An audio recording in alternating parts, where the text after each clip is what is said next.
Mumbai, the city that never really sleeps. The trains scream, the vendors call out, and the crowd keeps moving like one giant heartbeat. But in the middle of all that rhythm stood Arav, still, lost in thought, overthinking. Again. He stared at a stain on his shirt, as if that little blot of spilled coffee had ruined not just his morning, but his entire life. His mind was loud. What will they think? Will they notice? Will they judge me? And then, out of nowhere, came a voice. "Beta," it said warmly. "A stain doesn't change the taste of lunch." Arav turned. Beside him stood an old man in a neat white kurta, a Gandhi cap perched perfectly on his head, and a cart stacked with shining tiffins.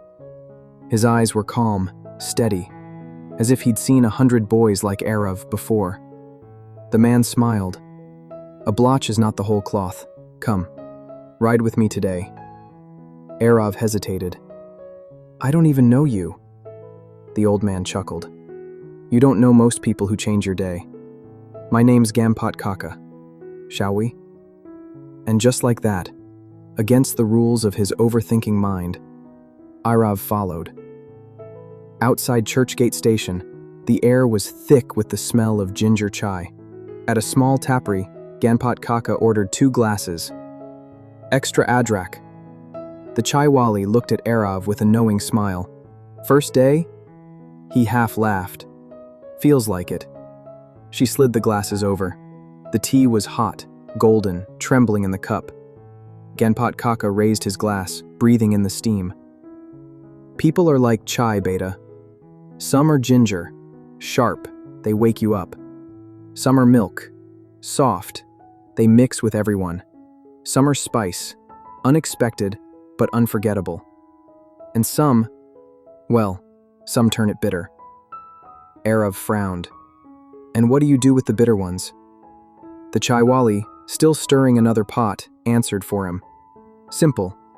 You learn how much sugar to add next time." For the first time that morning, Arav laughed. The tea burned his tongue, but in a good way, the kind that wakes you. Soon the two of them hopped into a rattling local train. The compartment swayed, packed with commuters hanging on to bars, their eyes fixed ahead. Gampat Kaka gestured at the crowd. "See this train? This is life. Every person you meet is like a passenger. Some sit with you for one stop, some ride all the way to the end. But the train doesn't choose who deserves to stay. It just moves." Arav leaned on the metal railing, his voice soft. "I keep trying to guess who's worth holding on to, and I'm wrong most of the time." Kaka shook his head. "That's because you're overthinking. The journey itself will show you who stays and who leaves." The words landed heavy. Arav let the rhythm of the train sink in, for once quieter than his thoughts. When they got off at Fort, the city opened wide. Old stone buildings, arches, echoes of time. And on one corner, an elderly man tuning a violin for a little boy. "Mr. Fernandez," Gampat Kaka called. "Still making music?" "Always," the man replied, then looked at Arav. You look like someone carrying noise inside. Want to hear something?" Before Arav could reply, the bow dragged across strings, one lonely note, then another, then another. Together, they became something bigger, music. "See," Fernandez explained, "one string alone is just a cry. Add others, and you get harmony. People are the same. Some are drums, loud, they wake you up. Some are flutes, soft, they soothe you. Some are violins, they ache and they heal. Alone, they're just noise. Together, they're an orchestra." Arav froze.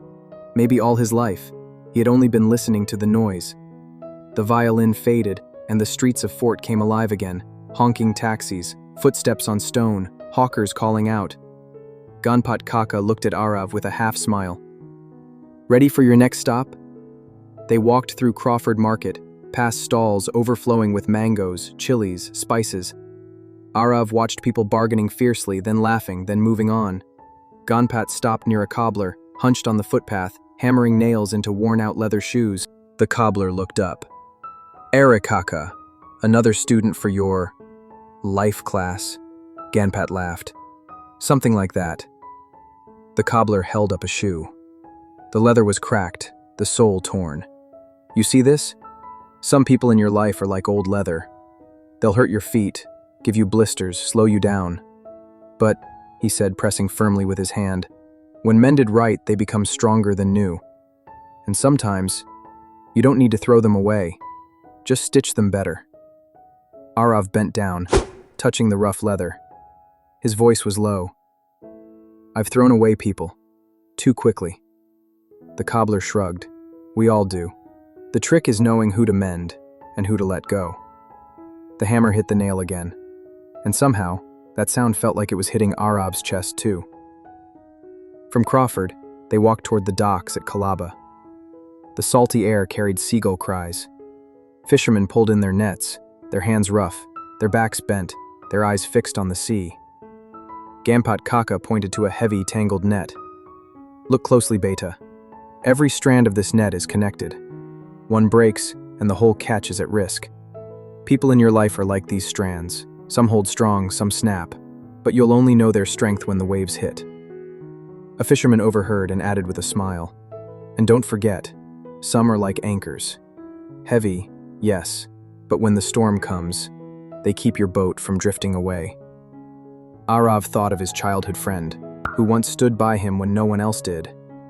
He whispered, almost to himself, I had an anchor, and I let it go. Ganpat Kaka placed a hand on his shoulder. Anchors don't always vanish, Beta. Sometimes, they're just waiting where you left them. They sat on the pier, watching the horizon turn gold. And for the first time in years, Arav wasn't drowning in thoughts. He was floating. As evening fell, the city changed. Streetlights flickered on, headlights blurred into trails, and the hum of Mumbai softened into night. Ganpat Kaka led Arav to Marine Drive. The Queen's necklace glittered like 1,000 tiny stars, each bulb reflecting on the restless sea, crashing against black stone. Some people, Ganpat began, are like these streetlights. They don't walk beside you, they don't speak much, but they light your way from a distance. Their presence alone makes you braver. Arav stared at the curve of lights, his chest tightening. His mother's face came to mind. She had always been there, quietly, even when he ignored her calls. Gunput's voice softened, almost like a lullaby. And some Beta are like stars in the sky. They don't leave, they don't dim. No matter where you go, they remain constant. Your true friends, your family, your soulmates. They are the music in your silence. Arav's eyes welled up. And what about the ones who hurt us? Gunput smiled gently. Those, my boy, are the stones on your path. They make you stumble, yes, but they also make you stronger, surer. Even pain is a teacher. The waves crashed louder, as if agreeing. Ganpat looked at him, his eyes shining with years of carried wisdom. Life is not random meetings, Arav. It's a symphony. Every person is an instrument. Some play for a moment, some for a lifetime. The question is, will you keep overthinking the noise, or will you finally listen to the music? Silence, then a deep breath. For the first time in years, Arav wasn't asking questions in his head. He was hearing answers in his heart. He folded his hands and bowed to Ganpat Kaka. Thank you. Gunput chuckled, standing up. Are, don't thank me. I'm just another passenger on your train. But remember, when the world gets too loud, listen for the orchestra. It's always there. And with that, he disappeared into the crowd of Marine Drive. Just another face in the city of millions. But for Arav, the city had never felt quieter, never felt clearer. The overthinker had finally learned to listen. Your support means the world to us. Subscribe now for more life lessons, heartwarming stories, and timeless wisdom to keep you inspired.